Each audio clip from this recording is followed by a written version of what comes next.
ఈ పేద జీవితం, నా జీవితం ఒకటేనండి. దీనికి కాళ్ళు కట్టేసినా వెనక్కి నడుస్తుంది. నా చేతులు కట్టేసినా ముందుకెళ్ళాలనుకుంటున్నాను. ఈ రోజుల్లో డబ్బే ప్రపంచమండి. డబ్బుంటేనే విలువ. లేకపోతే పురుగుని చూసినట్టు చూస్తారు. ఈ పీత జీవితమే బెటర్ అనిపిత్తది. పీతకున్న వాల్యూ గూడా మనిషికి లేదనిపిత్తది.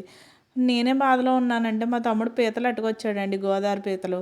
మా అత్తయ్యని అడిగితే పాపం నాకు చేయడం రాదని ఆమె చేసి ఇలా ఇచ్చేసింది. నేనేమో మా స్టైల్‌లో పీతల పులుసు ఎట్టేసాను.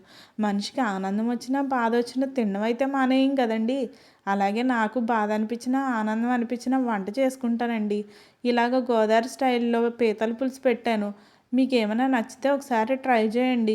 ముందుగా ఒక కడాయి పెట్టేసుకుని, దాంట్లో కొంచెం ఆయిల్ ఏసుకుని, ఉల్లిపాయ, పచ్చిమిరపకాయలు పేస్ట్ ఏసేసుకుని, మగ్గిన తర్వాత 2 వంకాయలు ఏసానండి. మా అత్తయ్య అన్నది వంకాయ ఏత్తే బావుంటదని.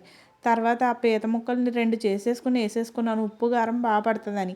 అయి కొంచెం రెడ్ కలర్‌లోకి వచ్చేసిన తర్వాత ఉప్పు, కారం, పసుపు ఏసేసుకుని, దానిలోనే కొన్ని నీళ్ళేసుకుని ఒక 5 నిమిషాలు ఉడికిన తర్వాత కుతంత రవ్వ పులుపు ఏసుకోండి. చేపల కూరకి ఏసుకున్నట్టు ఎక్కువ ఏసేసుకోకండి, పులుపు బాగోదు.